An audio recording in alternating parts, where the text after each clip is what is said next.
উদ্দেশ্য ছিল আমার এই ধর্ম স্থাপন করার কাজের জন্য একজন সারথি নির্বাচন করা।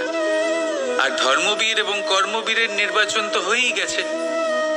এবার এটাই দেখতে হবে যে জ্ঞান কার মধ্যে রয়েছে, কে আছেন যিনি মহাজ্ঞানী। এবার বলি, যে জ্ঞানের কথা আমি বলছি তা সেই জ্ঞান নয় যা বই থেকে পাওয়া যায়। এটা সেই জ্ঞান নয় যা বটগাছের মতো বিশাল আকার হয় বা পর্বতের মতো অটল হয়।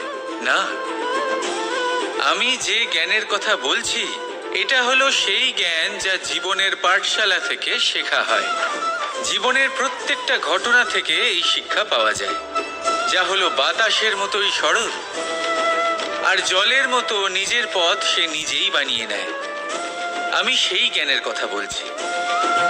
এবারে দেখতে হবে কে এই মহাজ্ঞানী, কে আছেন যার মর্যাদা